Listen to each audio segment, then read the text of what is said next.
maybe. Welcome to the show. Just like that. We're back in studio. Rourke is back for the second time this year. He didn't want to leave us to our own demise again for one more week. The mighty Dino Bagattin in the house. Yes. Welcome to the show, bro. Thanks for having me again. Pleasure, man. Yeah, it's been a long time, I think. Yeah, it has been a little while, but it's, all good things come to those who wait. I don't know if that's us or people listening. What's happening, man? We should do like a monthly Veilcast.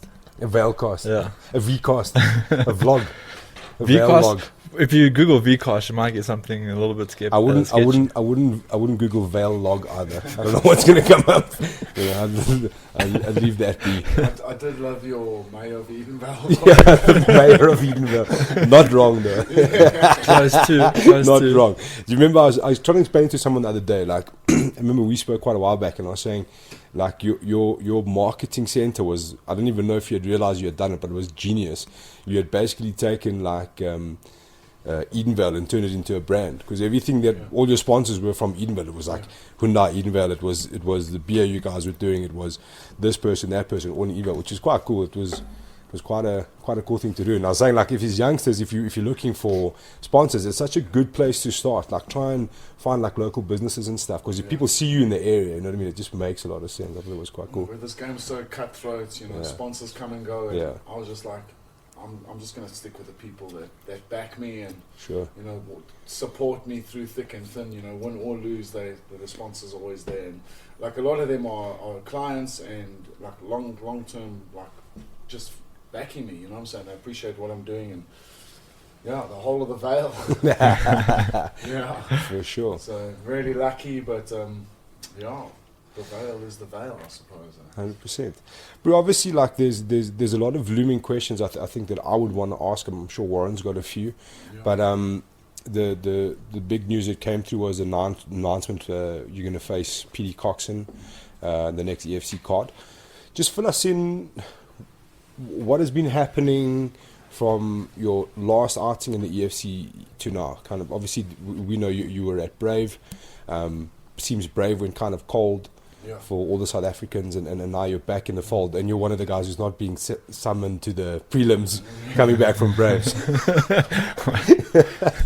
Yeah, but I think that's down to my style of fighting and my loud mouth, maybe. Yeah. I fought at UFC 1, so I don't just meet with Graham. I meet with like all three bosses, and like I left on good terms. I was just like, hey, I'm out of contract. I've got this opportunity to go to Brave. I went and fought. TKO'd. I don't remember shit from the fight. If you don't remember, it never happened, eh? Yeah. No, it happened. But, I got awarded a contract because I came back from the dead. He caught me with a spinning kick. I'm sure you saw the fight. He caught me with a spinning kick. I wrestled the snot out of him. He said to me after the fight, I had him worried at one point, like, oh my gosh, this looks like a zombie.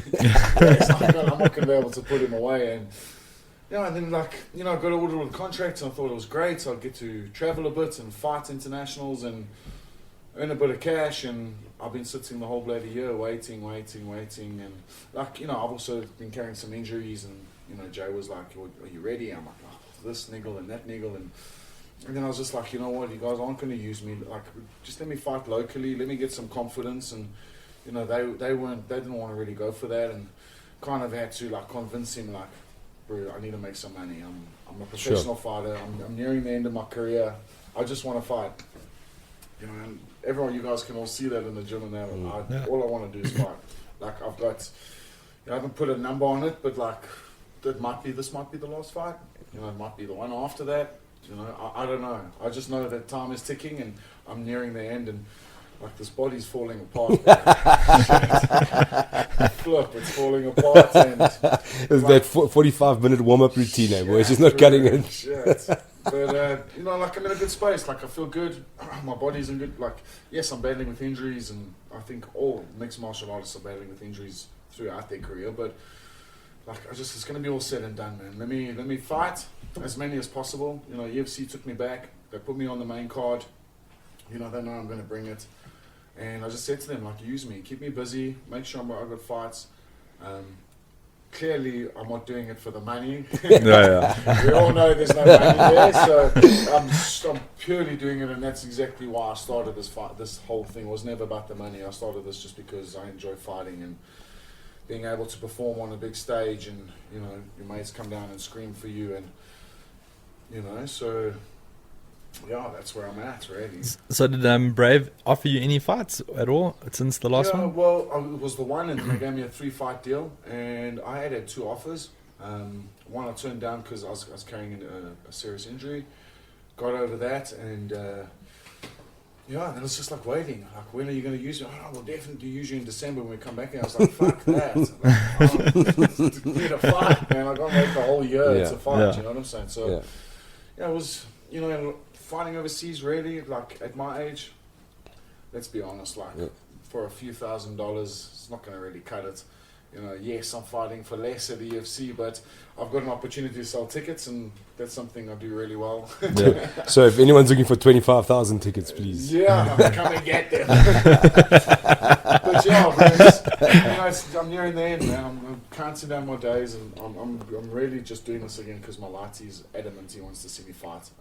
He's probably my biggest fan, and your Lati is hectic in the crowd, eh? Yeah. He's like, I'm sitting everywhere. I'm sitting at the last UFC, and I just hear this little voice going, "Take his soul," and I was like, "What?" The thing is, though, like, everyone's like, they turn around and they're like, "Who's this kid son?" But you know, he's so technically sound. Like, he's telling, take his back, put your hooks in, you know, and on top, like, where's your underhook? You know, you got to get up. So he's like so technically sound, and he's only 6 years old. So, you know, I'm fighting for him. You know, he's watched all my fights, obviously, and he's never been to a live show. So I think this will be special for him. And that's awesome. You man. can guarantee I'm going to fight my heart out for him, though. So. That's awesome, man. Yeah, that is cool. That was actually going to be my next question. So you said, obviously, basically fighting for free. So what is the external motivation? Like, what it is? I mean, obviously, beyond your son, is there something like, do you feel that there's something you still want to prove to yourself, or like to your teammates, or doubters maybe? No, 100%. Purely to myself. You know, that I am an evolving mixed martial artist. You know, it's no secret I was a stand-up specialist. Came from a Muay Thai background. And like, I've been wrestling and grappling like every single day. I love it. Like, wrestling is now my favorite session. Yeah. Believe it or not. But yeah, it's external. Like, what is the motivation? It's just like, I love this, man. I love fighting and I love performing, and you know, you guys can see it from when I walk out. Like, that's my moment, man. Like, I'm coming there to fight. I'm gonna give the fans a show. I've never backed down in my whole career. You know, I'm a come forward kind of fighter. Love getting smacked. I love doing the smacking. But also, like, I want to prove that I'm evolving. You know. Sure. You know, I give my teammates good rounds in the gym, and you know, everyone's giving me like praises, and like, you're evolving, and like your ground game's that good, like getting better, and you know, you're wrestling like a beast, and you know, so it's like I'm just ticking boxes now, man. Ticking boxes. Just Rourke's pulling up one of my favorite fights on the screen there, and I think this is, if I was Graham Cartmel, no, you've gone too far. Dino Bagattin, Sean DeLange. Oh wow, yeah. I'd love it. I'd love another crack at that. I think Sean knows he, you know, like, I'll say, I thought I won. He'll say he thought he won. Yeah. Moral of the story: never leave it to the judges. No, for sure, for sure. So, I mean, I haven't had many fights that have gone the distance, and the fact that this fight has never been redone actually aggravates me. I'd love to see this. That makes a lot of sense, though. But right now, it makes so much sense. In the welterweight landscape, it makes a lot of sense. Because if you take what Dino is saying, like, Dino's maybe here for one more, maybe he's going to be here for a few more, maybe one good win invigorates you, like, starting to think about other things. Well, they're talking about Sean doing the title fight. Yeah, exactly. So, you know, if you look at how the UFC sets it up, you know, like, if it was the UFC, they would approach that, they would give him straight to Dino, because that would be like your final hurdle. Like, it's someone you've beaten already, but it's a vet. You've got to get past this, like, research. And it was a bit touch and go. Yeah, it was very touch and go. Yeah. It could have gone either way. It was one of those, like, you just threw your hands up. You're like, fuck, I don't know where this is going. I felt I did enough. I felt, you know, the ring craft, the pressure. Like, I felt I had all of that. Yes, he caught me with some strikes, but only after coming, like, he was catching me coming off the back of my combos, if you know what I mean. Yeah, so sure. It's almost like counter striking me, but I was the one putting the pressure. I was the one chasing him, you know, and.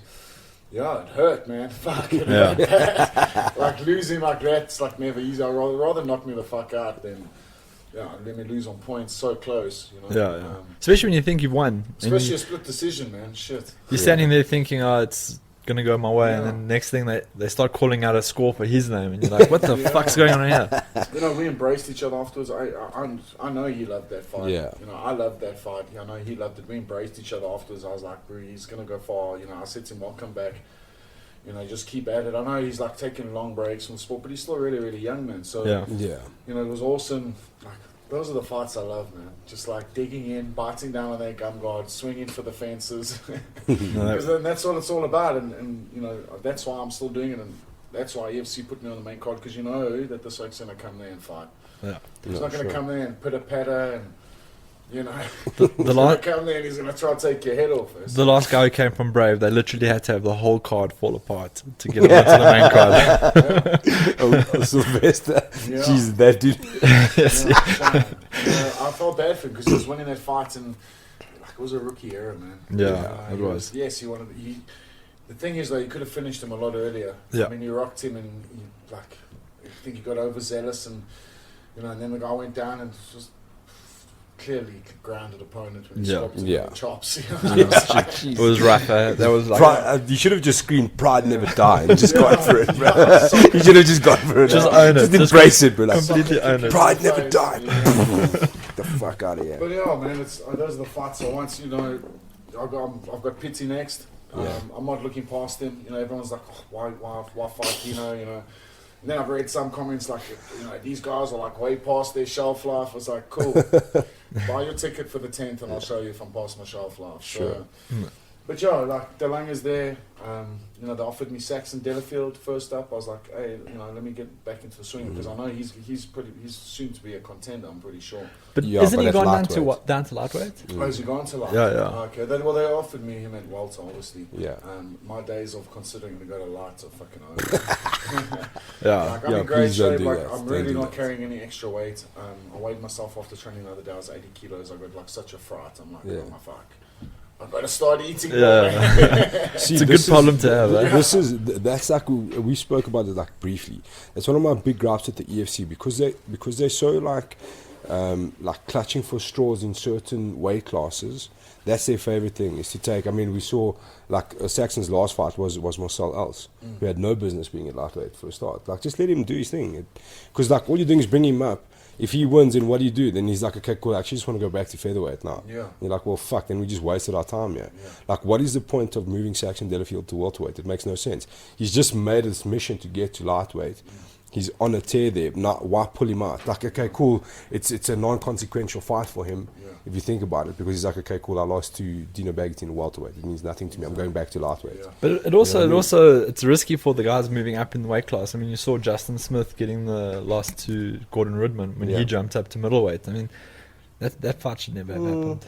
Yeah. Is it Shouldn't have ended UFC that, or is it the fighters? No, 100%. But I mean, that's how risky it is, you know? Is it the UFC or is it the fighters? Because I guarantee you, if I was offered a fight at middleweight, I'd take that thing. Yeah, so but especially if I'm hungry and I'm looking for fights, it's like, look, we don't have any welters for you, but this guy just is a middleweight and he fell off the end. Like, fighters will take. For sure, but you see, this is the thing. It's like there's always going to be younger guys that are going to put their career ahead of themselves. You know what I mean? Yeah. And they're going to try to base taking fights on what's good for their career. You know what I mean? For Saxon, it would have been, I mean, for him to get a scalp like you, it doesn't matter what weight class it is, it's good for him. But it's non-consequential to what's happening in his weight division. So, like, it's because they're so tight for big names in different weight classes, you're seeing a lot of this, like, cross-pollination kind of thing happening, which is okay, but it doesn't stem good if you're trying to build contenders for that weight class, you know what I mean? But that's what I'm trying to say. Like, for, like, Saxon, he comes up and he fights you, he loses. He's kind of on the back burner for that lightweight title contention. But you can get a title shot on for loss. Yeah, but I mean, just think about Justin. Justin moved up to middleweight, got that loss. then all of a sudden he wasn't in contendership at welterweight anymore. Yeah. Meanwhile, he's 3-0 at welterweight, and only 2 Oaks in the division are riding a win. Yeah, no, I get what you're saying. But that's what I'm saying. Like, these things of like just moving a guy because there's no one else really that's exciting in that weight division doesn't make sense to me. You know, like back, there was probably a time for it when you're trying to build up different weight classes and try and like say to a guy like Saxon, for example, look, you can definitely stay at welterweight. You could do it. The same like if he Luke wasn't Michael, a contender, you know what I think it makes sense. You know, if he wasn't like a contender at lightweight, I mean, he's 1 fight away from the title fight at lightweight. You know, and Justin was technically 1 fight away from a title fight at welterweight. Yeah. So, you know, I'm going to be honest. I thought Justin looked very average against Gordon. Yeah. He wasn't this world beater everyone made him out to be. I mean, the Latsies called me out on Facebook numerous times. But I was like, so I watched that fight. I was like, average, bro. Who hasn't called you out, Dino? Well, that's what happens when you've been around so long. It's like, let's call out the vet. You know, let's see what he's got. But yeah, man, I think they just, you know, they're trying to make fights. That's all. You know, what's really killing me is this double division shit. You know, like that's back terrible. in the day, like I would ask them, I'd be a welterweight. Can I fight at middle? No, you can't fight at middle. Why not? You know, because you're on our books as a welterweight. And now all of a sudden it's like, oh, well, let's just get, you know, everyone can just go crazy. Let's get one champion in all 3 divisions, and then like the rest of the oaks can just sit and wait. And, I mean, UFC's doing it now, and it's just like, what about the rest? I understand super fights are super fights, and well, it puts everyone in a predicament. I mean, you look at the Cejudo situation. That oak's on the shelf for 1 year. So 2 divisions champion is on the shelf for an entire year. They have to do interim fights now. Interim fights, which are like watered down. Yeah. You're not the real champion because you're the interim champion. It's like, what is the point of that? Yeah. It's like you're keeping like 2, not just 1 division. You're keeping 2 divisions waiting. Yeah, and the EFC and even the UFC clearly state that the lion's share of the prize money goes to the champions, right? But if you've got one oak holding all the fucking belts, who can only fight once a year, you know, it's problematic, bro. Money problems. Yeah. When I was negotiating, I was like, have you told Drickus your terms of his work? Drickus, we're not going to be able to pay you what KSW paid you, but please come back anyways and we'll give you some tickets. Yes, 500 tickets. I'm not going to go for that shit. And like Gareth, I know Gareth wasn't going to go for that shit, let's be honest, but I mean, it is what it is. You know, I understand where they're coming from. I mean, I told you guys I sat with all 3 of them, and you know, this is where we're at as a business, and you know, we're battling and stuff. And I was like, so what is Supersport? Is Supersport paying? No, Supersport's not paying. I was like, what? No, that's a fucking for me that's a tragedy, that's a big bro. thing, because what are they doing to grow the sport in the country? Absolutely nothing. But you'll pay. I mean, they didn't give me the figure, but you know, what do they pay for UFC? A couple bar? Just to screen it. And rightfully so, because I mean, we got Don there. You know, okay, we had Gareth there. I mean, I see Gareth on their adverts and advertising and stuff. But I mean, you can pay for UFC, but what are you doing to actually grow the sport? Yeah, it's nothing. It's a crying shame, man. Because we are just as much athletes as rugby players, football players, cricketers, and if not training harder than these guys. And like, we don't have 15 other guys to hide behind. You have an off night, they're going to see you having an off night in the cage, you know. Like, it's just, that's my big gripe. It's like, Supersport's this multi-million rand company, you know, and you're actually paying nothing for it. I mean, SABC is paying nothing for it either. So, like, your money should come from TV, you know what I'm saying? And like, you're not, so you can't pay the fighters. It's like, you know, and that's why the sport needs a union, because without, like, if the fighters just tune 8, well, cool, we're done. There's no fights. What's going to happen then? Yeah. You know? Do you think that they're doing this free air type of model because they want to get more premier sponsors that are coming on board?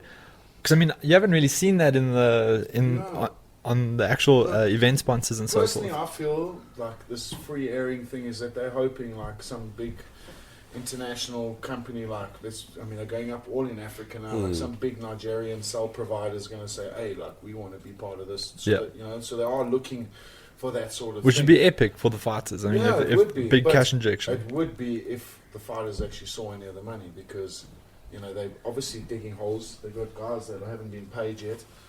So like, you know, like yes, this big cash injection is going to come, and they've still ringing up their own debt. You know what I'm saying? Their personal debt, so they've got to pay all of that. So like, when are the fighters actually going to see the money? And it's a crying shame, man, because we like we've dedicated our lives to the sport, and you know, like getting punched in the face for, like, I'm not going to mention what I'm getting paid, but it's like, it's not worth it, bro. Like, so Dino, why are you doing it? Well, because I fucking love it. Yeah, 100%. You know what I'm saying? But so just for like the people that don't know the full story, so Queso is under administration and they're going into liquidation and so forth, and they owe their creditors, so all the suppliers of all their content, about 135 million US. 8 million rand of that, so like 650,000 US, is what's owed to the EFC. So what happens under these administration terms is that some auditor's going to come in, they're going to say, okay, these are the assets, how are we going to pay these guys back, negotiate. So EFC is going to be super far down that list of who gets paid back and when they get paid back. And write it off, basically. Yeah, so I don't think you'll see that 8 million. You'll see maybe a portion of the 8 million come back to the EFC.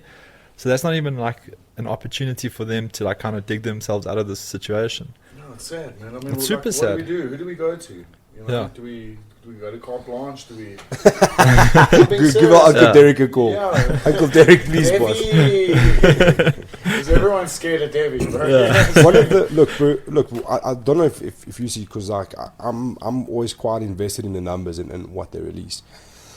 One of the big problems with Supersport is that the reality is the EFC numbers are not great compared to SABC. Remember we looked at those numbers. It's SABC was crazy. 1.8 million to 13,000 on Supersport. The numbers are not there. So obviously, if you're pitching something to Supersport, I would imagine in business sense, Supersport would have said, look, we've got the UFC. Like, why do we need the UFC? And they were like, look, just take it. You know, let's see what happens. Let's give it a year and let's have a look. The local guys. Yeah, they've got SABC. That's the thing, bro. No, but I'm saying like Supersport should be wanting to show the local fights. I mean, these are the guys that are gonna be going to these youngsters. You know, like Don and so on. These are the youngsters that are going to be going there. So start following them now. Yeah. But like, I get it, man. I get it. That's like the business world, and that's why I fight for a living, because it's easier punching someone in the face than having to sit over a board table and be like in a boardroom at a table and like be nice and grit through your teeth. Every time he's a cock. Punch him in the face. The crazy thing is that if you think about the SABC numbers, like it's crazy thing that they don't pay for the rights to the UFC. You know, like if you've got a program that's putting up 1.2, 1.3, 1.8, I don't know what the final number was. That's a huge draw card every Saturday night. You hear them advertising on 5FM. But I think the reality of it is that it just comes down to the state of the country, to be honest. Oh, we're going to get political now. No, but it is. But it is directly. It's a clusterfuck at the moment. You know what I'm saying? Sure. It's like, and like I've said this time and time, my mom gets so upset with me. I was like, no, the wheels must come off. Like, it must break completely before it can be fixed. And like, that's the reality of it. It's like, it's got to be fucked, because it's already fucked, but it's got to be like, it's got to smash broken, and then they're going to go, oh, okay, wait, no, we need help. Okay, we were just joking, guys. I'm not. Yeah, I mean, it's such a weird state of affairs for me, because it's like Supersport. Obviously, I think they went out on a whim. They saw an opportunity. They're like, okay, look, we can get this next to nothing. It's a fast-growing sport. We need to be invested in MMA. Where they go from here, we don't know. If the numbers are not translating for them, that's going to become a problem. You know what I mean? Yeah. That's going to become a big problem, because then it's just going to fall off Supersport again, and that's Supersport has that air of legitimacy to it. The big problem in here is that it's like this like circular effect of fuck up. That's what it is. Because Rourke, just pull up the next card. I mean, you putting. Do you still have that that card that you sent us that we were looking at the other day, like EFC 57 or whatever? You going now? You've come off like a couple of good years, you know, like with Drickus becoming the first double champion, and you had all this momentum, all these international opponents coming out, like high caliber, Danny Henry, Don Madge getting signed, all of these things that were happening, and it was like almost like there was a 2-year period where it felt like the EFC was just massively booming. It was just But going... it wasn't on Supersport. Exactly. Now you've gone back to Supersport and the kind of cards, and now look, and I know the EFC will always hate us for saying these things, and the kind of cards you're putting out are just not, it's just not true. It's not a true reflection of MMA standard in South Africa, and that's what I'm always trying to say. The card is shit is what I'm saying, but it's not to say that it's going to be crap fights. It's not like, I mean, you can put any dickhead in there and we can try and force a good fight. You know what I mean? Say like, listen, bro, KOs, here's a bonus for you, it's going to incentivize people. That's not what I'm saying. I'm saying if you're trying to display the highest level of mixed martial arts in Africa, and you like, just go to that card quickly, Rourke, these are the kind of cards you put up on mainstream TV. You know what I mean? If you've never watched fucking EFC before, and this next event, it opens up with two dudes that are like 1 and 2 and 2 and 1 maybe somewhere, who should be opening up the prelim cards, but they're opening up a main card, and you're like, well, and then the next morning you wake up to watch DC versus Stipe, and you're like, well, fuck, I know what I'm doing next weekend. You know what I mean? That's my gripe, and it's not to say that it's anybody's fault. I understand UFC are in a bit of a predicament at the moment, but it's not helping. This thing of putting on weak fights is not going to help anybody's cause. It's just not going to do anything for anybody. But if you remember last week when we went through the roster, like, it was less of a fact of them putting on well, in my opinion, of them putting on bad cards. It's just that the roster's not deep anymore. Yeah. You go through the roster, and a lot of the guys are either retired, moved on to international competition, or just won't fight for what they're getting offered. Yeah. That's simple. That's what it comes down to. Again, I'm some of my teammates that just won't fight, bro. Yeah. It's like, I'm not getting paid. What's the point? You know, I Yeah. might as well just keep training and keep training my clients and running my business, because it's just not worth it. Yeah. You know, Yeah, well, I mean, you can attest to that. You know, like, Yeah. for you to fight would cost more. You'd rather work. Yeah, you're in the red. You're definitely Yeah. in the red. Not, even if you win, you're in the red, bro. It's like it's super difficult, bro. It's tough, bro. I mean, the camp is people. I don't think like the average person understands Yeah. what it costs, bro, to eat what we eat, because you got to eat Yeah. clean. You know what I'm saying? You got to eat like good food. You can't Yeah. just eat crap. Like your obviously supplements, your training, because you got to pay your coaches. Yeah, They 100%. can't work for free anymore. You know, so you got to pay your coaches. You know, it's petrol driving to 4 ways every bloody day. You know, it's like Heavy, bro. Yeah, just We carpool. We can't afford to do that.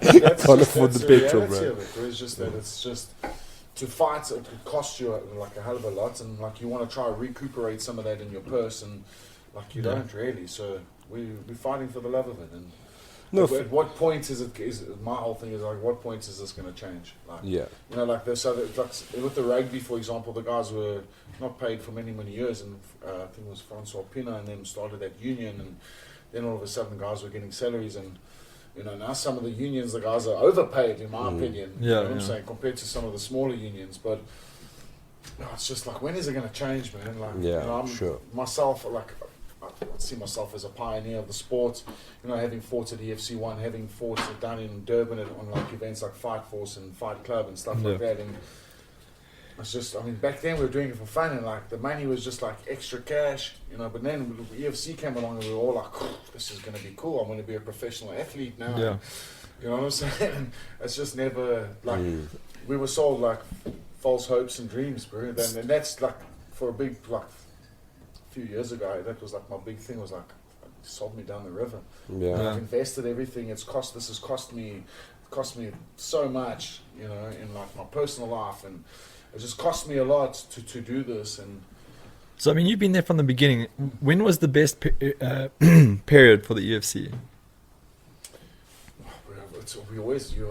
You're negotiating for money. You always think you're worth more. Like you always know your worth, and they don't always agree. And but in your experience, you know, we had the Supersport era, then we had the ETV era, then we had the Quessa era. Now we're in the Supersport era. The new Metro era, boy. Look, for me personally, I'd say, and I know the numbers again aren't there, but like just Supersport, because I mean that's like your sponsors want to see you on Supersport. You know what I'm saying? That's where they get their bang for the buck. And yes, it's 13,000 compared to 1.3 million or whatever it was, but like they want to see you because that's like prime time TV. You know what I'm saying? But I mean, in South Africa, only, you know, a handful of people can afford DSTV because they're ripping the arse out of everyone anyway. So, you know, so it's, but the sponsor, that's where they want to see you on Supersport, you know. So, when was the best period? I mean, it's been tough.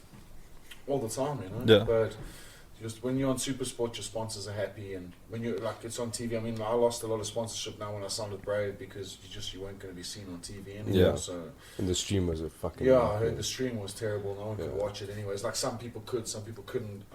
Well, I missed like probably 6 or 7 fights Yeah, through but that. that's what stream. happens when you're relying on infrastructure that's already there and not taking your own. Yeah. Because do you remember, like the EFC used to have big shit with even like the weigh-in streams, they couldn't get it right Yeah, from yeah. Sun City. Yeah. So like, I mean, imagine the amount of people in Sun City, and you're like, no, it's cool. There's 25,000 people on the beach. We're just gonna jump on this wireless. It'll be cool, bro. We can just stream it to the world. Nobody. I mean, it was nice going there and spending the week there and doing my weight cut there, but bro, it's so far. Like Did it make sense doing it it's at in Sun the City? middle of nowhere. And like I said to Jay, I was like, Jay, we're either do it in Joburg, or do it in Pretoria, or And do not it on at the same Dome, weekend as or- EFC. Yeah, do it at flipping Monte Casino if you have to, but like Yeah. do it in Joburg because like it's a 20-minute drive wherever you're going. Yeah. It's not like 2 hours, and then you still got to pay for accommodation. And let's be honest, like Sun City's fucking expensive. No, it is, it is. It's no joke. Yeah. And It's in no those joke. peak periods, it's difficult to get accommodation. Yeah. I fought at Sun City on the one weekend when they had like the ABSA year-end function. They had like a whole bunch of things that just opened up the new R1 billion renovation. No one could come watch purely because they couldn't get accommodation. They had to get accommodation like 40 minutes out of that area. The rest, Gat's guest house, boy. I did that. yeah, it's crazy. Wasn't great. But you know, the problem with that Brave thing, it felt like they were trying to stick it to the EFC, you know? Like, why would you put it on the same night as the EFC? No, An it established was- promotion. It was. You I know? mean, it was a lot of infight, in my opinion, and this is all my opinion, but like I could see that. I was like, who's fighting who here? Yeah. You know, Brave, you come in here, you're an international promotion. Like, let's be nice about it. You're coming into sort of their territory kind of thing. Like, hey, we're going to do the show. Like, you know, you guys have any fighters that you want to, you know, I'm saying, like, let's be nice about it. But when I had conversations with the EFC, it sounded like they were very keen on Brave coming, right? Because they thought that the event was going to happen the weekend before the Times Square event. And they were all talking about how awesome it could be if you had like a whole fight week, an African fight week and whatever. And then like, I know that they requested permission to use a Sun International venue, and the EFC said, okay, we'll accept that. So Sun International, like, great, did the bookings, came back, Sun City the same weekend as Times Square, and they were like, what the fuck? Like, we thought this was going to be like something that we could leverage, you know? Obviously, someone had issues there with someone, and, Yeah. or, you know, whose dick is bigger than whose, and who's losing out at the end of the day? The fans. Yeah, 100%. That's exactly what you were saying. They Yeah, had an international fight week at Sun City that no one even saw. Yeah, Like, 100%. Like the crowd I fought in front of at Brave is probably the smallest crowd I've fought in front of in my whole career. I mean, I fought in beer halls in London. I swear, sanctioned fights. But more, sure, bro. Yeah. You keep But I telling mean, yourself serious, that, like, but my Thai boxing fights in beer halls, they were sanctioned. But with more people than were at Brave, and like, I mean, it had nothing to do with my performance, but I was just like, oh my god, where is everyone? yeah. But even in the fights that I did eventually see on the stream, like the camera angle they had like 5 guys in the front row and just empty seats behind Yeah, them it forever. was so empty. It was.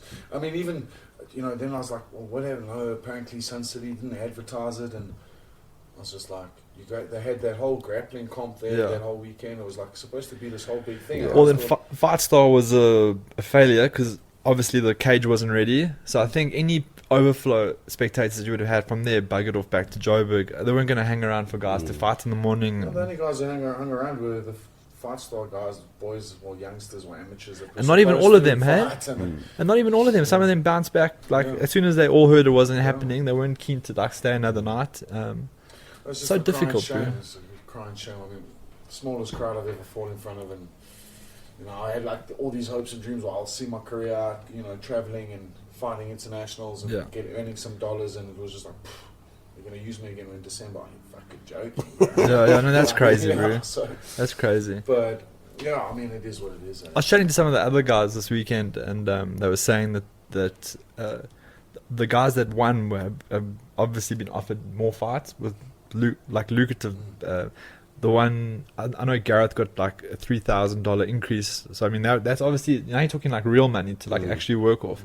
But besides him and Nkosi, now I heard from you, I don't think anyone else has been offered fights. Yeah, but they still haven't fought. Yeah, they're still having 4. I mean, Yeah. They made a big deal about it. They're like, oh, you know what, you lost, but we're still going to give you a 3-fight deal. I was like, Yeah. cool. I was like, so concussed anyway. So Yeah.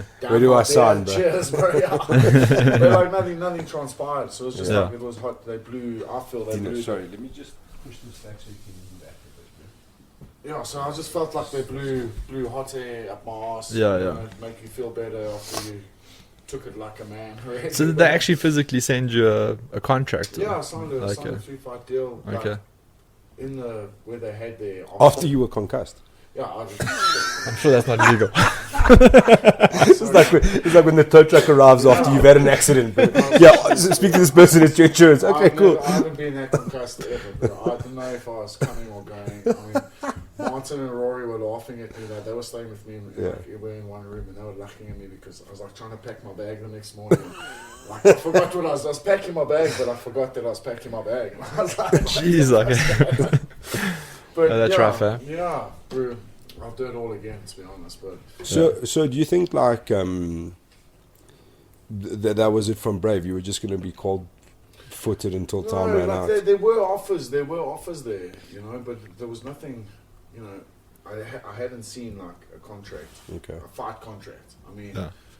otherwise it's just all words for me, if you know what I mean. Sure. Like, the proof is in the pudding, and Sure. yes, there were, and then like I was injured at one point, and it was just went cold, and I was like, "Are you going to use me?" And like, no, December definitely. I was just like, bro, I can't wait till December. What professional fighter can fight once a year? I mean, you can't survive like that. I mean, that's No, impossible. if you're Floyd Mayweather and you're making billions, then Yeah. Yeah. You know, the rest of us, and it's just, Okay. it wasn't worth it really, bro. So Yeah. I'd rather come home, sell tickets, make some. If anyone's looking for tickets. Yeah, if you're looking for tickets, you can reach me on Facebook. Usually put his name, number, email address. Just put it in the footage.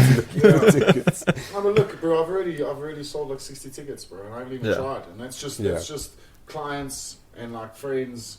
You know, hey, or, like my clients are taking 10 for the Yes, business. Edenvale's going to be quiet on that night. Yeah, bro. So either that or they're all going to Ridgeway. Because I know Grant's definitely going to stream it there for those that don't make it. But I mean, don't go to Ridgeway. I mean, do go there. But don't go there. Hang on, you're gonna have to clear this up. Rather Should they just go or like shouldn't they, support, bro? yeah. I need the noise. I like when the crowd's full and they chanting and that's I The thrive Times with Square it. events are nice though, eh? Yeah, It's a actually, nice I went to venue. Martin's fight there, Yeah. and it was actually a nice venue. Yeah, Very it's a cool. nice venue. It'll never That's my it'll never favourite be venue. Carnival City for me because I have so many fond memories Yeah. there. But it was nice, and like I like that the crowd is on the cage, and like the closer the crowd is to the action, the better it is for us fighters Yeah. because Yeah. you can hear your mother calling you in the crowd, sister telling you to keep your hands Jeez, up. bro. That's Eddie Alvarez's wife, bro. Have you ever heard her? Like, go and pull up like an Eddie Alvarez fight, dude. It's the worst, bro. She's just like, it's like blood screaming the whole fight. Eddie! Eddie! I'm just like, oh my God. It's intense, man. It's intense. Well, people need to come down, come Yeah, support for the sure. show, Yeah. come support us fighters. Yeah, You know what sure. I'm saying? Like, I'm selling tickets. Support me. If anyone's looking for Before I tickets. retire, So- I need a retirement plan. So gun to your head, Dino. Like, what is your like time? Do you think to call it a day? Bro, I'm just gonna keep going until the wheels come off, I think. Like this country's gonna keep going until Yeah. the wheels come. It's gonna be the metaphor. No, like, bro, I don't know, bro. Like, because I've tried to walk away already, and I just. So this was the question I was going to ask you because we had a locker room chat a while ago, and you kind of said in your head it was done. You were ready to call it a day. I got TKO'd. It was like, ask for you guys. You'll know. Yeah. You lose. You go through. You get depressed. I mean, you invest your Fucking life into worst. this sport. Yeah, you invest your life. You know, it's not like you got $1 million in your bank account afterwards. You know, so which would make anyone feel better. But Yeah. it's just like I've toyed with the idea, and I'm still toying with it. You know, like again, I'm coming back to fight for my little boy, and you know, if I win, then maybe we have another crack. You know, like we'll just keep going. Like I think it's so hectic because like winning is so amazing. It's like the best. It's like absolute euphoria. But that losing is just so. It's like just life sapping because redemption is so far away. It's like redemption's like 3 months away, bare minimum, and like it's a whole fight camp away. It's a whole 3 months of eating clean, and so I can feel it. And you also don't want to leave on that like note, you know. You don't want to leave on a note like that, and like. I've had these discussions with myself so many times, like just walk away, but I can't. Yeah. Because I say, okay, well, I'm done now, and then I'm training harder, then I'm going to train, and then like Richie will come up to me, like, bro, what's actually happening with you? Like, you've been in the gym more than when you are, like, when you haven't retired. Like, oh, Rich, I'm going to have another crack, and he's like, cool, you know. So, I don't know, bro. We'll see. Let's see how this one goes, and one fight at a time. Yeah. That's a good. I think that's a good approach. I like but it. like to be honest, like I've given the sport so much that I don't want any regrets when I retire. I don't want to like, what if I hang on another 3 more years? What if like guys are like Faber's for 40 and he knocked someone out the other night? So, Yeah. you know, No, that was epic. Though. It was really, fucking so, like, crazy. I'm But he like, also looks like he's 25 though. look at me, bro. Jeez, I'm like 18 going on 35. I love those Team Alpha Male guys are like, oh, TJ, he was just taking steroids the entire time we were here. Fuck. Yeah. Josh Emmett gets on the scale, Uriah gets on the... He's like, Hey, Jeff Looks a bit- Nowitzki's giving it the old beard Jeff tickle. Nowitzki's just drooling. He's like, Like- Technically, like, they should just let us juice, bro. They should. No, because, like, less injuries, Oaks will be able to get through fight camps, you know. And, like, there's no proven advantage. I've beaten Oaks that are full of juice, and I've beaten them convincingly. There's the sanctioned or unsanctioned fight we're talking about now. But I've Which beaten beer Oaks- hall was it? The Vale, bro. No, but I don't think it gives you any advantage. You know what I'm saying? I really don't. Like, I've beaten guys full of steroids, and you can have as much EPO in your system. Like, you know, I feel the guys are only using EPO because they got bad cardio. yeah. So they're not doing their road work, so they're going to put EPO in their system. But they should just let us just use like control it, but like. But like you guys are training, your bodies go through hell. Bro. Yes, you go through hell. I think the thing is like the air of legitimacy in combat sport and using banned substances, because there's such a high consequence. Like, you know, like I mean, people that don't know, and the majority of people or fans that are watching the sport don't know half the time what's happening. And they're like, you see some dude get like sparked cold, and the other dude's 35,000 mils of Deca down the line, and you're like, well, obviously he's on juice, you know what I mean? Whereas like with the unknown, and you're kind of keeping it clean, it kind of is that legitimacy, like, okay, these are the 2 best dudes, not that dude's pharmacist has a better protocol than other dudes. I think that's always going to be like the major problem for that argument, is that not everyone will have the same access, and not everyone has the same information. Why do you think the Brazilians always get popped? That's what I always give my mates Kak, who's from Brazil. It's like, your guys are always on steroids. They're like, no, but it's just that they've got shit doctors. America's got better doctors. That's the only difference. No, I mean, that's true. I mean, you look at cycling. I mean, that's the cheating and the doping is there, bro. It's just how who hides it the best. Listen, you go cycle 300 fucking Ks a day for 3 weeks, and you're going to be begging for EPO on day 4, boy. Bring it, boss. Our boy from down the road, Del Impey, got caught the other day in Tour de France. He won the yellow jacket and then popped. You know, Tony Impey cycles in Bedford View. Really? His son Del Impey won a yellow vest or whatever. Got popped as well in the same event. Sure. Yeah. So I mean, it's a good question for you. Everyone knows other myself's stance on the DeMart Penna saga. Like, how did that? When you heard about it, like, how did you feel about it? How did it affect you? Did it not affect you? None of my fucking business. I know, that's how I am as a person. Like, it was got nothing to do with me. I didn't care if he was guilty or if it was tainted, or it looks like, you know, he's been made out he was guilty, but they are putting all sorts of shit in those supplements, and let's be clear, let's be honest about it, bro. And like, who's actually going to be like who are you going to point your finger at? Like, yes, the athlete now looks bad, but it's his sponsor giving him the stuff, so he's trusting that they're saying what is on the bottle is on there, but not what was in there wasn't on the bottle. Look, I think the difference with DeMart is that when they did the first testing, they said, it was legitimately tainted supplement. Then when WADA re-looked at it, they were like, it's impossible that the contamination that you're referring to that was found in that supplement could equal the 5,000 times the daily limit in his system. You know, I think that was like the problem. Bruce, I don't know all the ins and outs, and again, like I'm just. Rock's got the whole court case parked up there.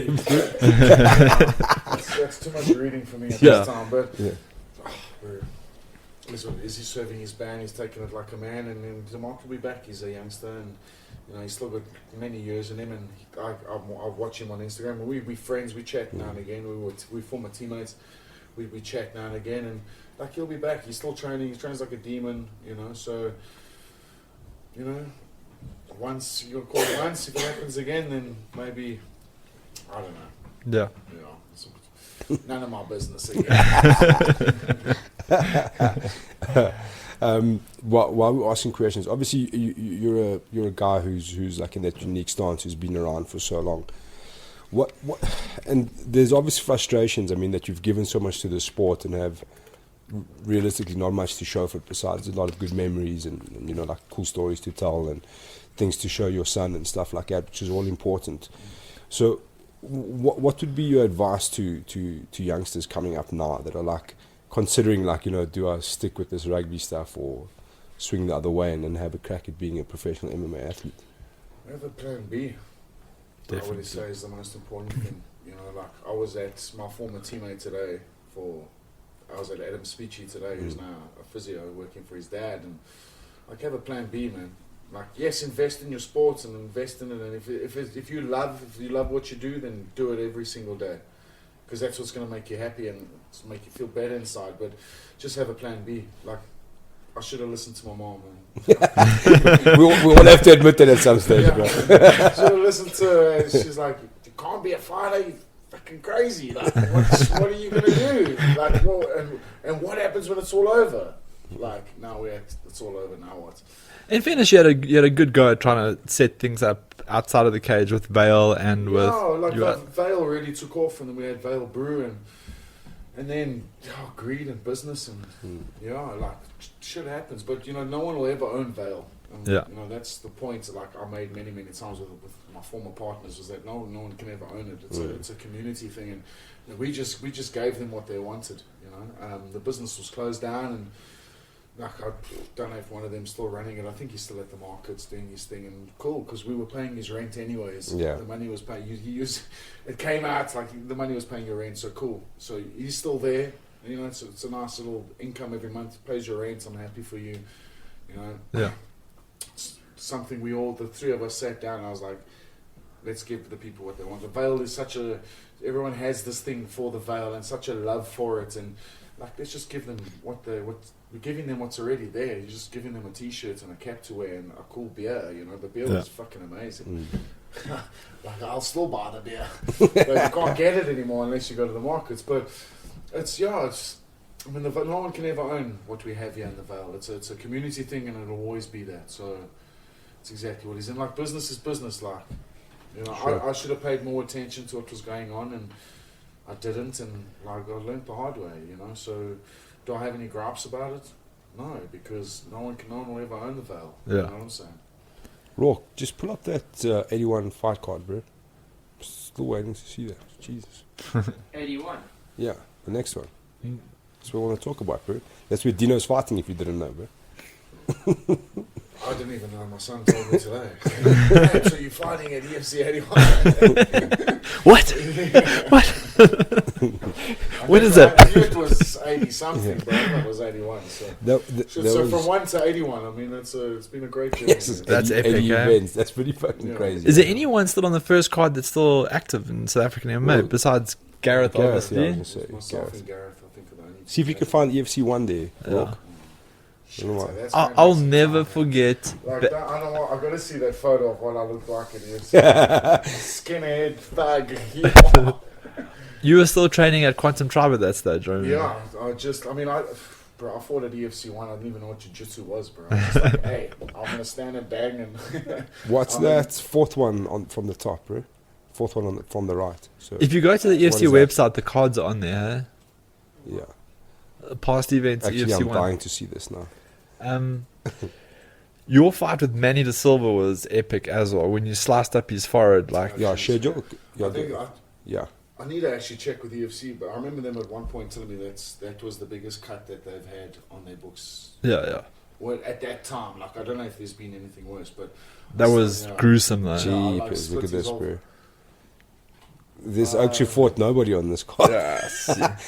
Hey? Jeez, look at that. Chris Bright. Skinhead thug, yo. Chef. Oh, Chef that was the funniest thing ever against Batis Kutsia. Who's that? So you've opening the prelims was McClellan. Yeah. I don't know who that Brit guy is. Leo? Old Leo Glass. Leo Glass. Chef. Batis, yeah. Ryan Yeah. Brotherton versus Lou Mendez. Old Chet the Threat. Yes, check out Dino Bagattin there, bro. Jean, Open that shit up, boy. Jean-Luc Surely we Kazadi can open that versus... It'll have the new profile picture though, eh? yeah.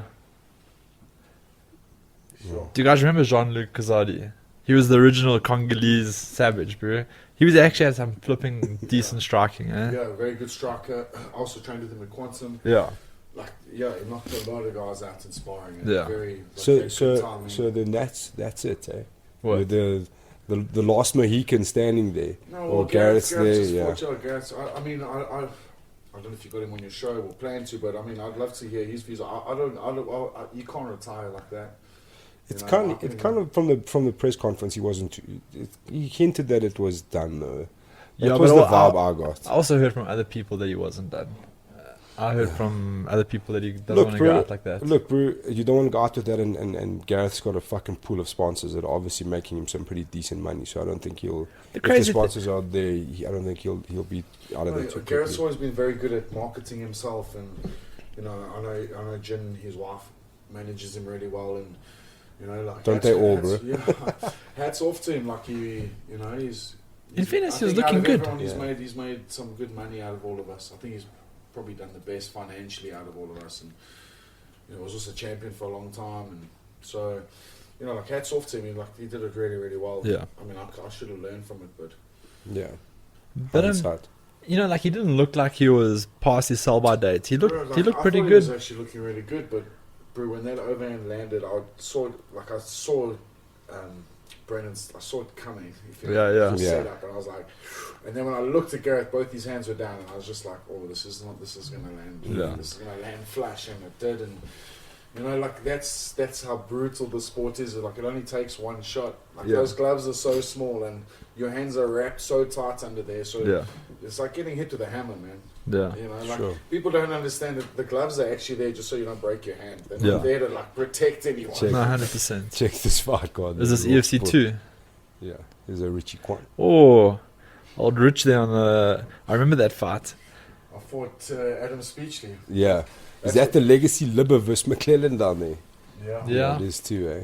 Yeah, see, How's I- his card, bro? That fight, Gareth, Jean's head was like on the canvas, and Gareth like connected him like. So you know when like as you connect, the head doesn't have any space to bounce, and he can, Yeah. and like you just check Jean's like limp, and then you just heard like how concussed he was afterwards, vomiting, and like Ooh. just. At first they were all like, "Oh, he cracked the base of his skull and stuff," and I was like, "Fuck, what's going on around here? This is hectic." What is this? I think even like when all the fighters realized that this is actually serious, was the whole Yeah. Aussie Yes. Aussie and Remo, and Yeah, you know I think I fought Remo just after that, and Remo wasn't the same fighter. That even affected him. Yeah. You know what I mean? Sure. Like what happened in that fight, and I don't think it was anyone's fault. I think it was like a bad weight cut. A really bad Yeah. weight cut and diet tablets, and you know, Weird there was shit. no fluid on the brain, and like he's recovered, like thank God. So To what point has he recovered? I'm not like exactly sure, but I know chatting to some people like also who have been around a long time that because Ozzy and I actually fought each other like down in Durban many before UFC, and it was probably one of the hardest fights I had was Ozzy, and Yeah, yeah, like so I was really concerned about him, and like I know they moved to Portugal or something because of the healthcare there. Yeah. And then I heard he was back, and like, yeah, I don't actually know, and I'll do some homework, I'll do some digging, see get hold of some old people and find out like how he's doing, and like just talking about it now already. I saw a video of him a couple of years later, and his speech wasn't 100% there again yet and stuff like that. Yeah, it's crazy, bro. But at least he had a daughter, so at least he was around for his daughter. But I don't know to what extent it was. But that was very scary, man. That's the truth of it all, is that, you know, we underpaid for putting our lives on the line. Sure. Because we're doing that every single time we step on the training mat, not just in the cage. Yeah. You know, you're putting your life on the line daily, and, you know, in the army they call it danger pay. You know, Danger tickets in this case, bro. Yeah. Dun, dun, dun, dun. If anyone's looking for tickets. Yeah. Fuck, that's quite a lot. Were you on the card when Ozzy had the... Oh, I don't know which fight that was. I might have been on the card. Oh, I was too. Oh, I fought Manny De Silva. That's right. That was the night with the gruesome head injury.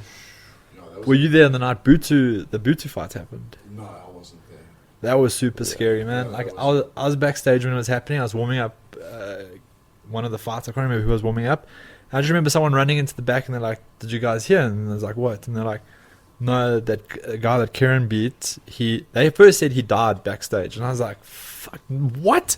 And I still warming up the person warming up heard, and he was like, "What?" And you know, like you got like 2 fights away from going out, and you just heard someone's just died, and you're like, "What the fuck?" Change your plans, bro. So then, like, no, they came back. No, he's been rushed to ICU at Sunwood Park Hospital. And I was like, fuck, what's going on around here, bro? And I think that was like a super sobering moment for a lot of people in there that were like, I'm just going to go out there and stand and bang. And then you like realize that you can't just do that. You know, this is you need self-preservation's key in combat sports, you know, and it's, so it was hectic. Bro. Fuck. I think it was Cass fixed my nose, my bro. was Peter Smith said to me, the objective is not to get hit. Yeah. Up until that point, I would block punches with my face. And like, when I got to Peter, he's like, no, bro. He's like, you've been doing this wrong. You're not supposed to get hit, bro. I forgot to tell you one key thing there in the UK.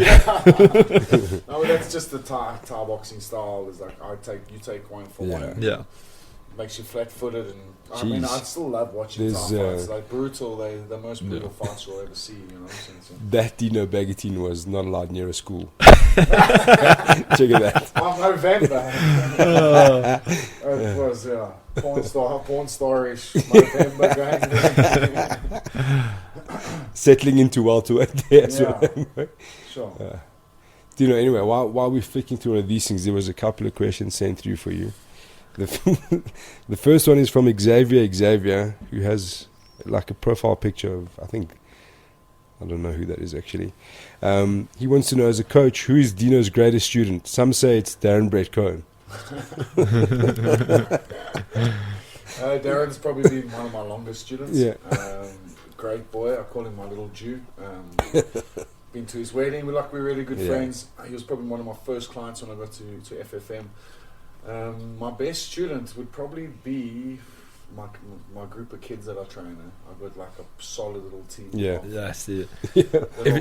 Little killers, boy. If anyone wants to watch, you must come to one of the jiu-jitsu competitions. Dino pitches up with like this crew of like little kids, but like you can see they got the veil like bred in them. Like there's one of our friends' son, Liam. Like him and Luca are like super, like they get pumped up about this thing, and you know, like I was watching, you know, like most kids, you always have to manage tears at these events, right? Because these kids lose, and these kids are just so pumped to get back in there and just like get stuck in, and like it's awesome to watch. And I love teaching kids. Like teaching adults, like they always think they know better, and like the kids are just like these little sponges. They just absorb, and like it's frustrating when you get older. Like I wish I could retain shit like these oaks. Bro, my son, like a lot of his knowledge and his technique, and it comes from watching fights, man. Yeah. Like he'll watch something and then he'll go do it like that. So like yes, there's an element of coaching involved, but he's like really like the kids. Just I love teaching kids, man. It's just like that's where. But you bred a good spirit in them, like that's like the key thing. It's about being tough and dry your tears and get back on the mat. And, but don't get me wrong, when they cry, like I comfort them like their own fathers would. You know, like I love them all dearly. And like losing is part of the sport, and like they got to learn. You know, definitely. You can't win everything. It's how you come back from a loss. You know, and like I see it. You know, like you watch these kids like lose, or like a new kid come in and he's his first comp, and like he doesn't know what to expect, and 3-4 months later, he's been to like 2 competitions, and like he struts in with like this like Swagger. You know what I'm saying? And so like the kids is where I get my greatest joy from. But Darren as a client's useless. I love you, Darren. The next was from Smith Marius. I think we've kind of covered this. His questions were, where have you been fighting? Was it in another organization? What's next? Who do you want to fight? I mean, obviously, don't think he was watching the news. Yeah. That's Pietie Coxen. And then the next question is a good one. I think it's a nice question for you. They want to know about what happened with you offering the fight with Siabi. What unfolded there? And that was... Oh, I want to hear this. Sorry, this was Quentin Graaf. Okay, well, like I've been training. I've been in camp. Again, retired, not retired, semi-retired. I don't know. Rich said to me like, "Hey, what's going on?" I was like, "Hey, Rich, I think I'm gonna have another crack." And so I've been in training. Like I think I had like 5 weeks under my belt, and I heard what happened, and like Siabi's been calling me out non-stop, videos. He wants to fight me, and I'm hiding and I'm ducking, and I was like, let's do it. Like, I don't need a fight camp to fight, bro. I can fight on the bar chair if you want.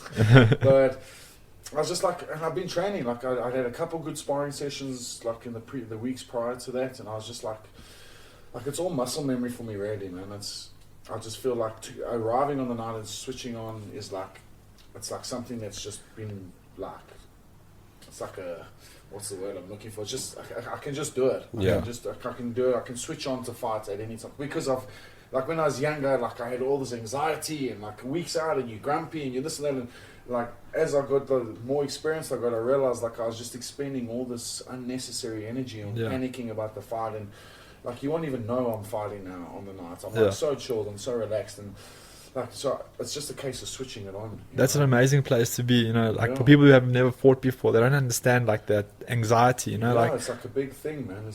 I just like the anxiety's there, but I just know how to deal with it better now, if you know what I mean. So, like, how did that come about? Just he's been calling me out. He's a big mouth, and I was offered, you know, I could turn it on. I'm confident I would. He wasn't so keen, though. No, he wasn't. He changed his tone very quickly.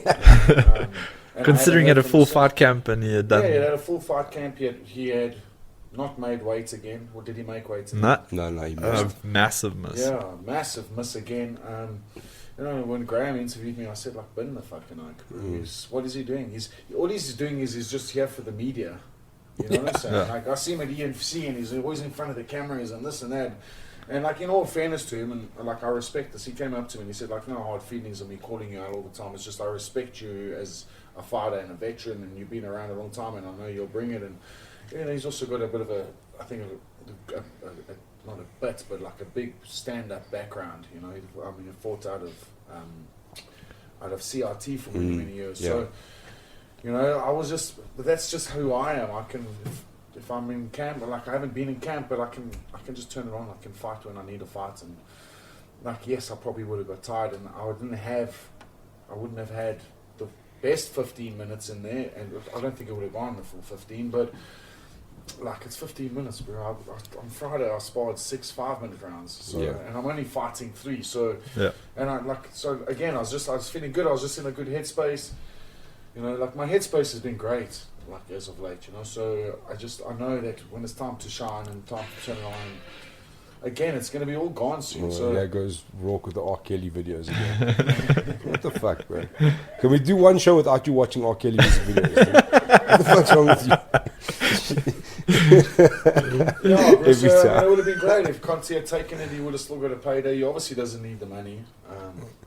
So let's just clear that up. You were super keen on less than 24 hours notice again that fight. The EFC, from what I believe, I phoned Graham on Saturday. I was like, hey, I just heard, like, let's save the card. I'll scrap. I was like, oh, blah, blah, blah. I was like joking me, and then I got to open mat on Saturday. I said to Rich, hey, listen, what do you think? And like, he wasn't too keen on it. I was like, and then I think Boyd went to him. Boyd had a word with him, like, Abasok doesn't need a fight camp. I love Boyd. I'm not quoting Boyd, but it must have been something along those lines. And like, Rich like Boyd, he's like, hey, if you get it, then take it, man. So I mean, it's just, again, like, I've been doing it so long, like, to turn on it's just a switch, man. Yeah. It's just a switch. And, like, the main thing is, like, I've been training, I'd had good sparring sessions. Like, obviously, I wouldn't just take a fight, like, rolling out of bed and being overweight. Yeah. But These like, days. Yeah, these days. But, like, I'm in great shape, man. I'm old now. I'm 37 years old, and I think I'm in the best shape of my career, to be honest. I mean, I used to, in between, like, we're looking at those pictures of my shaved head and that, and, you know, I used to balloon in between fights and, like, put on, like, 10 kilos, and, like, my cuts are just I've got smaller and smaller. Like, it's, my body just knows, like, I'm in fight camp because I'm eating clean and drinking less beer. But my body just kind of knows, like, what's going on, and, like, yeah, I feel good, man. I feel good, and we'll just keep rolling until it's all set. Until the wheels come off. Eh? But I mean, like, my mindset's in, like, I'm in a great space. I'm in a great mindset, great headspace at the moment, and Does it make it? Like, we just got engaged on Sunday, so Oh, congratulations. But you said you're in a good headspace, bro. yeah. Well, I am. You know, a good woman makes a good man. So, yeah, like, I just believing in myself again, and, you know, like, the times haven't been easy. I've been through some tough times, but it's life, bro. Sure. I'm a fighter, and I keep swinging, and, like, I'm in a great headspace now, and, like, I'm gonna keep going. You know, I'm gonna keep going. Like, I can't train not as hard, because, like, every training session I only know one gear. I don't know how to, like, put a paddle or any of it, but and they're all like that. They're all, like, hard for me. Like, we don't want to get injured, you know, training with Dino. But, like, yeah, man, I'm loving training. Like, yes, I don't train as much as, like, the youngsters, and I'm not in the gym as much as they are. But, you know, I've made some changes, like, in my training now. I've gone back to Pietie twice a week. And why have I gone back? Not because I'm not getting what I need from Richie. I've gone back. I'm getting in my career, man. I want to, like, I've got these memories. I've shared like, you know, like, sharing these moments with your teammates and, like, your brothers, and, like, we call each other brothers. Is like these things last forever. And, like, I want to end my career with, like, you know, just, like, with my mates, really. You know what I'm saying? Like, Pete and I, like, I never left him on like, bad vibes. You know, like, I left on good terms, and I've always been welcome back then. Like, I'll go visit them often, you know. So I've never lost contact with the Smith brothers. And, you know, I said to Pete, like, you know, can I come train with your squad? And, like, I'm not expecting you to hold pads for me and, like, invest your time. I just want to come and be in this session with the team. You know what I'm saying? And, like, Richie's, like, phenomenal for me as a coach. He's probably one of the best coaches I've ever had. You know what I'm saying? Like, he's always studying. He's got this wealth of knowledge, and he just wants to get better as a coach and as an individual. And, like, realistically, bro, he's got these youngsters in the gym. Like, he's got Don. I mean, he's working with Chris now. I mean, there's Chad, who's also, like, just, you know, nursing an injury. He's got all of these. Like, he's got this whole pool of talent, you know. But he still makes time for me. You know what I'm saying? So, like, I haven't turned my back on him. Like, I go to Pete twice a week, you know, like, and that's sort of revived me in a way, because, like, I'm doing what I enjoy again. Not that I didn't enjoy training that, but, like, back in the bag and doing his drills, and, like, it's all muscle memory, and it's all coming back. And, you know, so, like, I'm not training, like, all the sessions the other kids were, but, like, what the sessions I don't miss are, like, my conditioning. My conditioning is, like, I don't miss my conditioning sessions with Rory.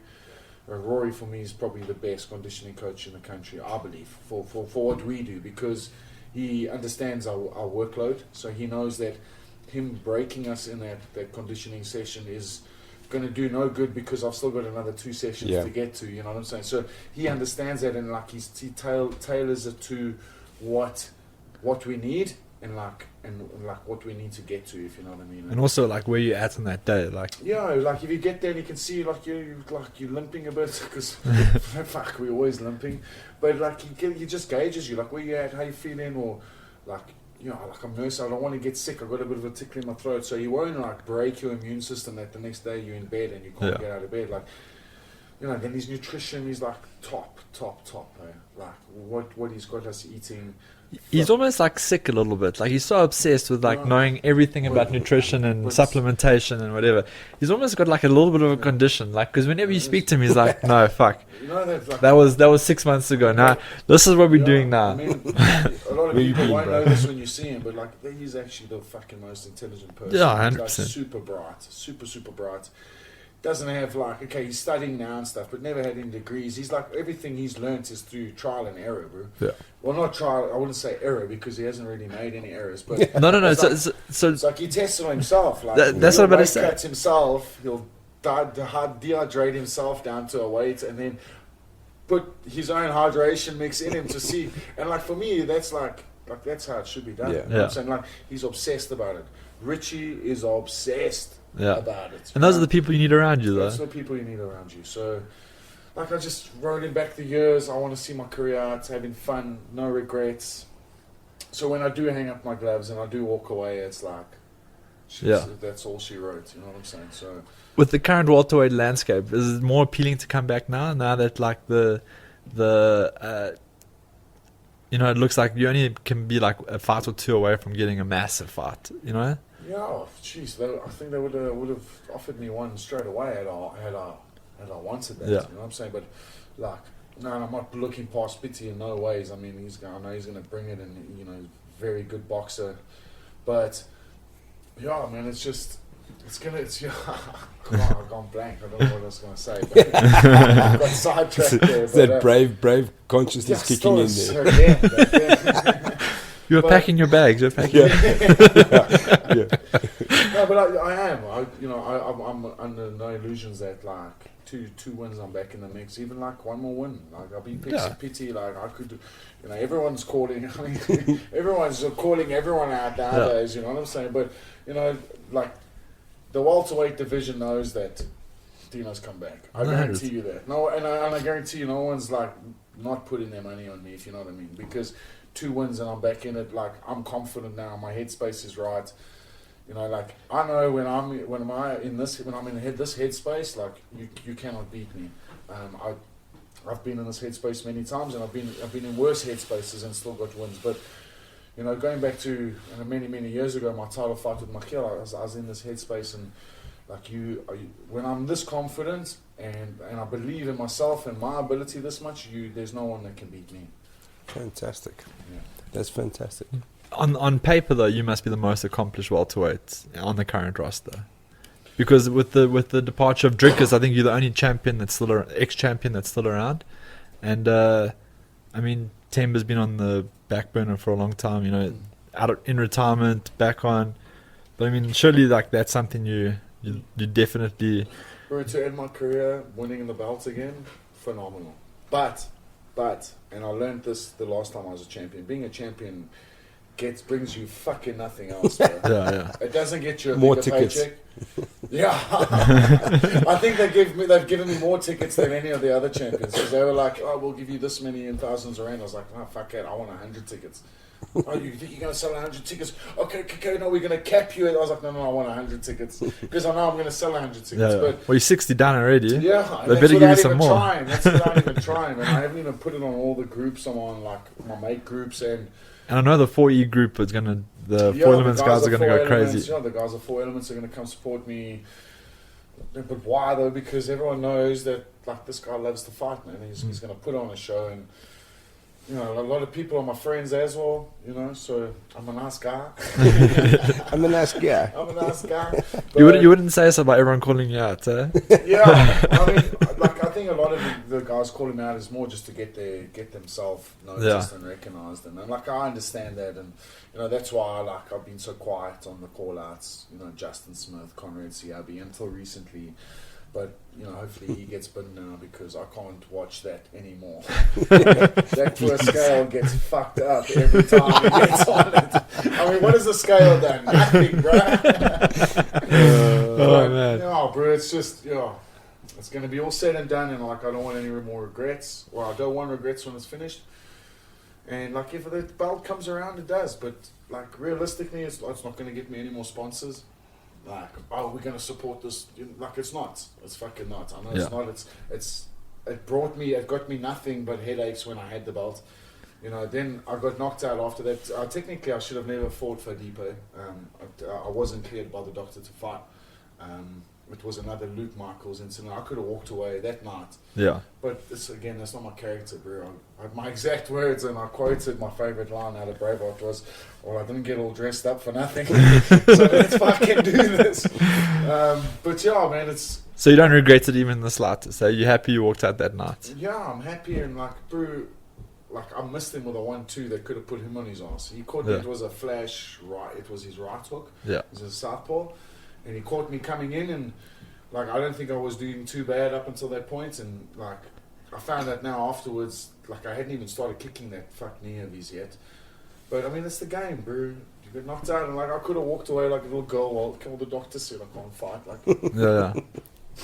And the amount of abuse you would have probably got. Yeah, I mean, on the I think night. that would have done more damage to me because I know I'm not like a chicken. You know what I'm saying? So I think what people would have had to, not that I give a fuck what people say about me, but yeah, it would have just been done more harm, you know?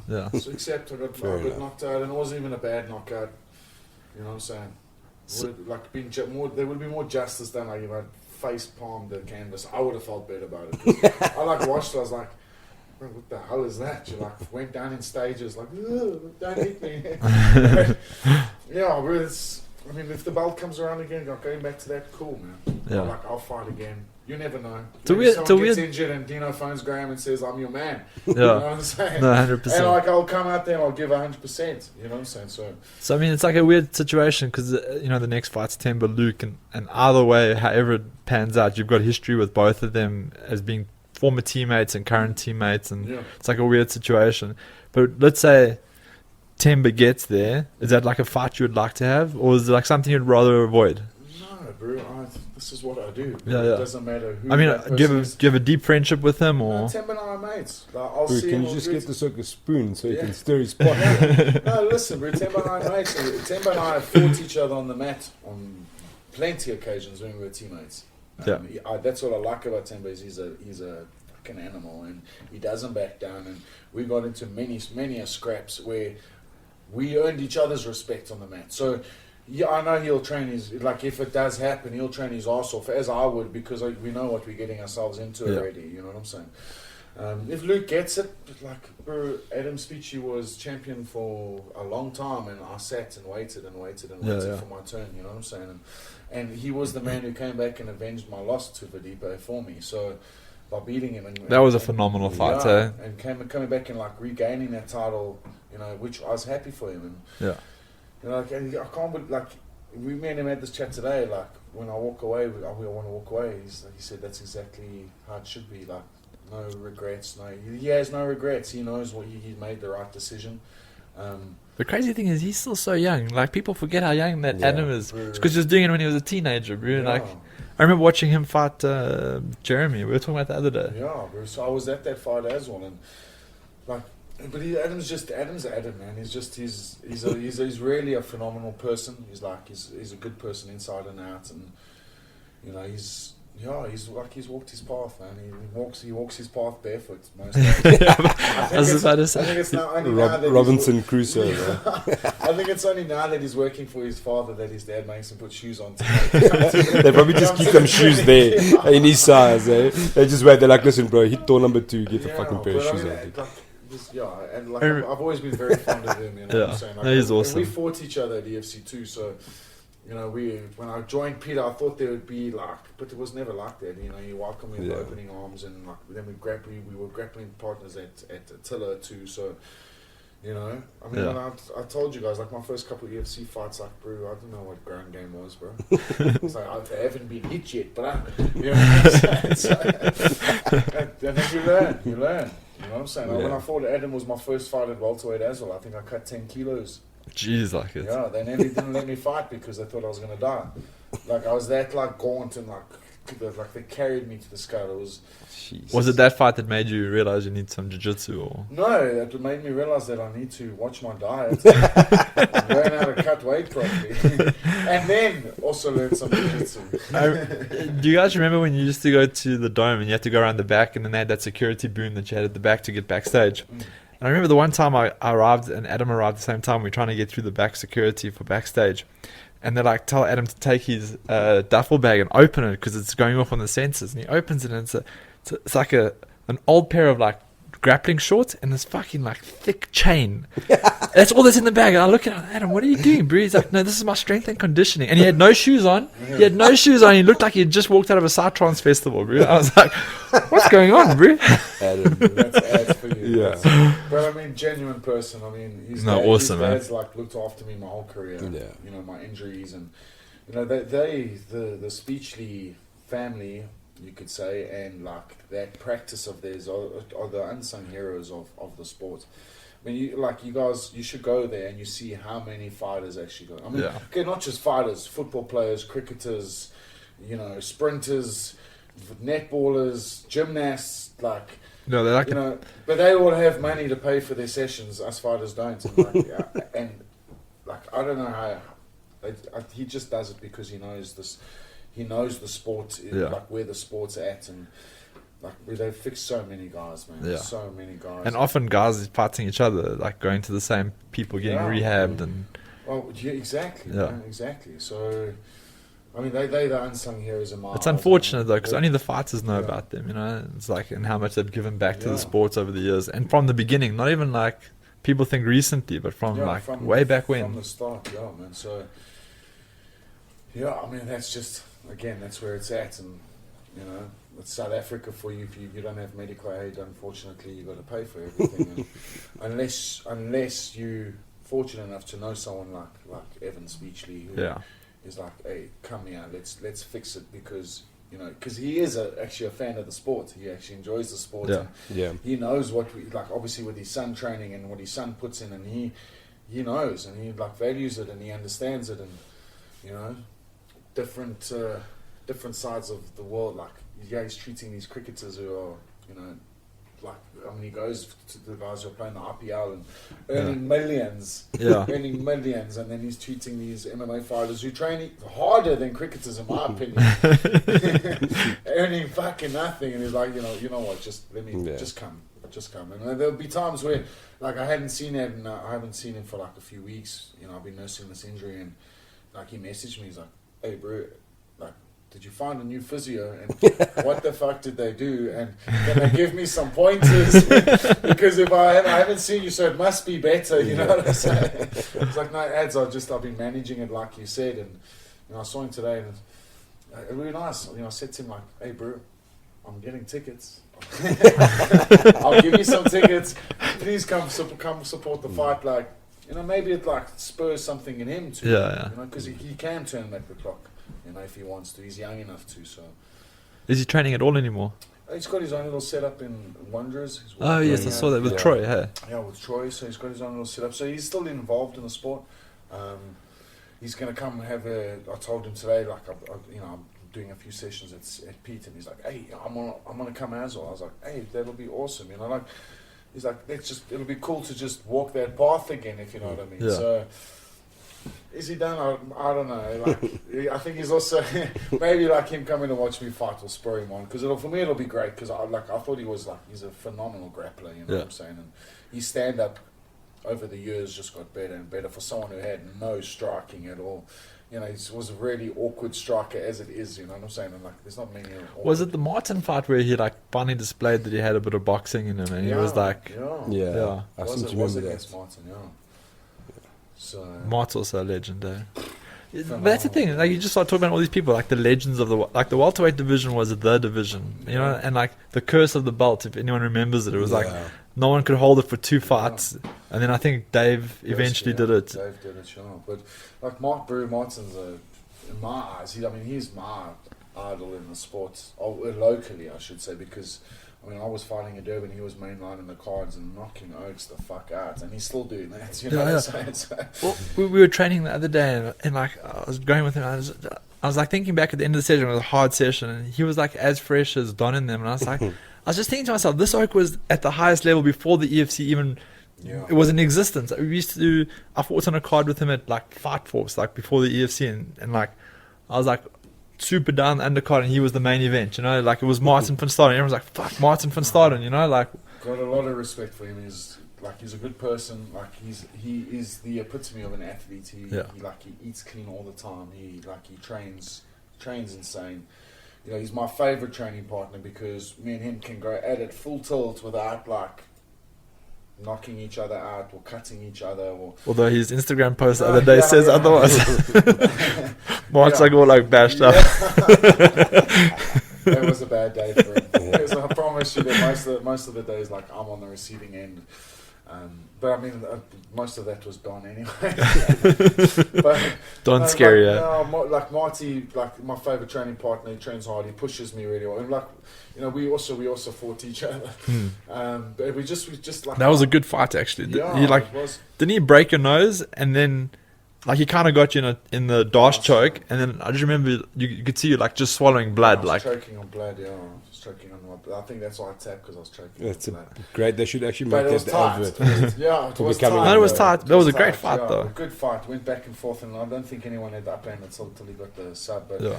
like we earned each other's. I mean, and he said this to me, is like he saw my character in that fight as I saw his, and like I knew that when I went to FFM, Marty and I would be.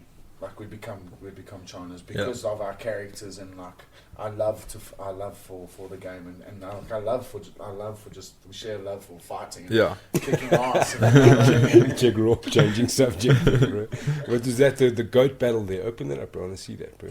He still won't give you this EFC 81 card, eh? He refuses, but it's done. Anyway. This is the fight, guys. Everyone's hyped about it, eh? Dino's trying to figure out who that is. Yeah, bro. You're joking. No, we are joking. This is real, bro. No. Just social media states that this is the fight. Anyways, guys, listen. Before Rourke passes out there, you can see those eyes are getting heavy. It's 2 hours past your bedtime, my boy. Yeah, mine too. Do you know 8 o'clock jiu-jitsu tomorrow? Ain't gonna be easy to get to.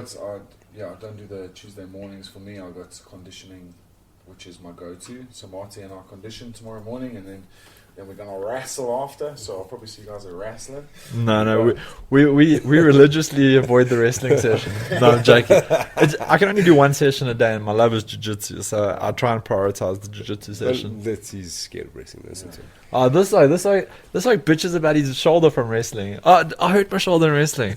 So then, as we're grappling, I'll take my thumb and I'll just like shove it in there while he's trying to. You gotta love good partners when you're rolling. Pulling on your collarbones. Anyways, guys, Dino, shot for your time, man. Appreciate it. It's always nice to hear from you. That was a good show. Yeah, fantastic. We'll catch you later. Same time, same place next week. Yeah. 100. Ciao. Thanks, guys. Shot. Awesome, dude. That was awesome.